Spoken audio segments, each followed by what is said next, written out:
सध्याच्या डिजिटल युगात social मीडियावरील likes आणि व्ह्यूज पाहून रील स्टार्सना थेट मालिकांमध्ये कास्ट करण्याचा जणू ट्रेंडच सुरू झाला आहे।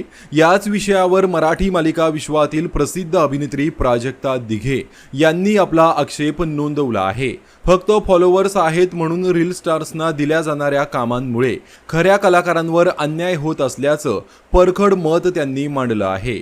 अभिनेत्री प्राजक्ता दिघे म्हणाल्या, पूर्वीच्या काळात एका प्रोजेक्टमधील अभिनय पाहून दिग्दर्शक कलाकाराला दुसऱ्या भूमिकेसाठी विचारायचे। आम्हाला कधी काम मागण्यासाठी फोन करावे लागले नाहीत, पण आज परिस्थिती पूर्णपणे बदलली आहे। आता तुमच्या इंस्टाग्रामचे फॉलोअर्स पाहून तुम्हाला कास्ट केलं जातं। त्यापुढे म्हणाल्या, जेव्हा हेच फॉलोअर्स असणारे स्टार कलाकार म्हणून सेटवर येतात तेव्हा त्यांना कॅमेऱ्यासमोर एक वाक्यही धड उच्चारता येत नाही। सोशल मीडियावर 15 सेकंदाची रील बनवणं आणि मालिकेत संपूर्ण भूमिकेला न्याय देणं यात जमीन आसमानाचा फरक आहे।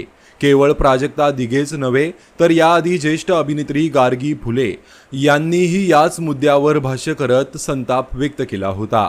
10 वर्ष मेहनत करूनही स्वतःला सिद्ध करणाऱ्या कलाकारांची तुलना स्वतःला कंटेंट क्रिएटर म्हणणाऱ्या रील स्टारशी होऊ शकत नाही। ते स्टार असतील पण कलाकार नक्कीच नाहीत असं गार्गी यांनी सुनावलं होतं। तर सोशल मीडिया स्टार्सना कलाकार समजणं योग्य की अयोग्य, तुम्हाला काय वाटतं याबाबत कमेंट करून नक्की सांगा। धन्यवाद।